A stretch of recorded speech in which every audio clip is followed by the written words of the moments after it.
Despite recent rampant speculation that the Pixel 8 series could remove the SIM tray and go eat a SIM only, sources tell 9 to 5 Google that reports of its death have been greatly exaggerated.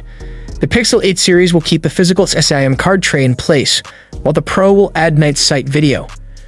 With the Pixel 6, night sight photos got sharper and more detailed thanks to a larger rear sensor that captures more light, a new laser autofocus system, and the Tensor ESP running new motion detection algorithms that work more quickly. On the Pixel 7, the minimum exposure times for night sight were half as long, thus resulting in less motion blur due to updated HDR Plus with bracketing and new ML techniques. This year, the Pixel 8 Pro will offer night sight video for better recording in low-light situations. It's a straightforward capability that could easily be the highlight of the new camera. With the first-generation Tensor, Google drastically accelerated live HDR Plus thanks to the Tensor Image Signal Processor, ASP, with the SOC also allowing for real-time tone mapping of people.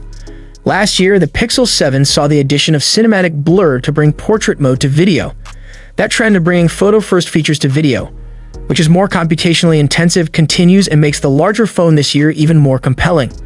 With the first-generation Tensor, Google drastically accelerated live HDR Plus thanks to the Tensor Image Signal Processor, ASP, with the SOC also allowing for real-time tone mapping of people. Last year, the Pixel 7 saw the addition of cinematic blur to bring portrait mode to video. That trend of bringing photo-first features to video, which is more computationally intensive, continues and makes the larger phone this year even more compelling. Fortunately, according to sources familiar with the matter, that is simply not happening and the SIM tray will remain on the left edge as usual. What do you think of the decision to keep the physical SIM card tray in the Pixel 8 series? Do let us know your thoughts about it in the comment section. Hope you liked and subscribed to this channel. I will see you in next one.